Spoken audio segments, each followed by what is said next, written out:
lots of expectations by way of the CBK's MPC making a decision. Any word? Not as yet. In fact, this is quite out of character. But the meeting's usually held in the morning, and by the afternoon we know one way or another what way the managed policy is looking. But so far, no word from them. Although the market still thinks that the CBR will actually be raised by about 50 basis points, which will, as you said, will really strengthen the shilling. Also, the MPC might actually go even further and increase the CRR. That's the minimum cash requirement rate for banks. So we're all waiting for the results from them. So the market, especially the fixed income market, has been very quiet today, all waiting for word from the Central Bank of Kenya. All right, so if the MPC does indeed decide to hike rates, whether by 50 basis points or even bolder, how do you expect the markets to react? Because, of course, there's been the issue of the depreciating shilling. Traditionally, the market has not reacted much from any movements the central bank has made on the CBR, the MPC has made from on the CBR rate.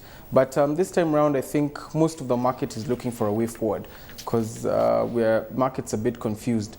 The CBK will come into the market to pick up euros, then come back to the market to mop up through repos. And the policy has not been quite clear, although we do know they're looking to tighten it, but it's been a bit messy, if I could use that word. So most of the market is looking for a clear direction. The CBR has traditionally been more of a signaling rate. But this time around, I think it will actually have an effect on the market. We may see some effect on the currency and also on interest rates. Talk to us about the fixed income market in Kenya and what's been going on in recent weeks, because on the one hand, we've had an equities market that hasn't been particularly buoyant. When that happens, investors traditionally move into government securities, hoping to find respite. But it doesn't seem like there's been much respite in Kenya, given the state of inflation and also the fact that the shilling's been under pressure. How do investors perceive government debt? That actually is true. Most of the market has been very jittery. No one would risk coming to the secondary market unless forced to do so. No one would risk coming to the secondary market to pick up a paper, and in a week or two, that paper may be underwater. For example, we just had the primary issue where they issued the 2-year, 10-year, and 20-year paper. And the 20-year paper has actually sunk the 30-year paper issued about 2 months before that at a rate of an average rate of about 13.9 and a cutoff of much higher than that. So basically, all those people who went for the 30-year about 2 months prior are all holding papers that are underwater. So the market has been very quiet. What we've been seeing is a lot of financial institutions and investors trying to reposition their books through swaps, and moving their papers from maybe they're available for sale books to hold to maturity books, basically to avoid revaluation losses. So the market is very quiet, very jittery, and we're just waiting for a way forward. And especially with this being a budget month, and it's not quite clear whether the budget will be read on the 8th. We've not seen the budget estimates. So everyone is basically in limbo. I think that's why the CBR is really being looked at this time around, because it's really going to be a pointer, because we've not had any concrete word from the MPC or the government on the way forward. So this MPC meeting we're all hoping will show a clear way forward.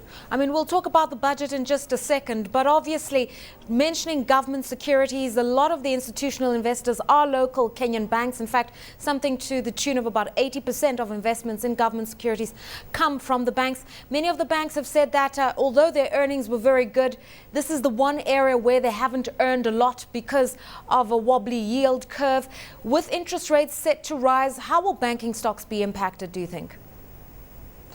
Basically, what we saw in 2010 was the banks had been a massive return from trading fixed income securities. This is when rates came down by about 600 to 800 basis points across the curve.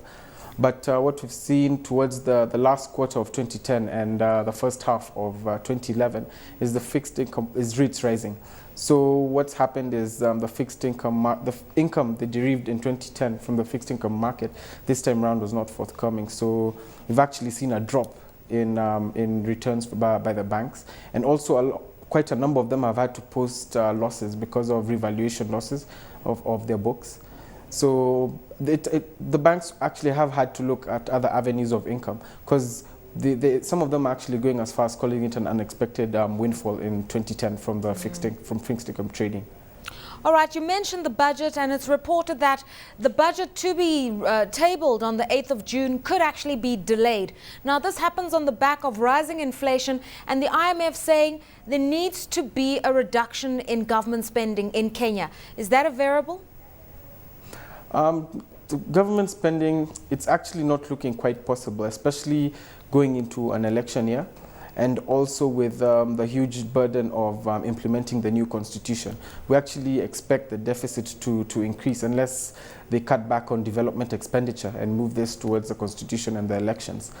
And also we were not quite sure when the budget will be. It was actually put on hold by the courts. So this basically politics interfering with the economy of the country. But at the moment, we want to see a way forward. So next week, it's not quite clear. The minister has not come out firmly. So we still go by the date he mentioned of 8th of June.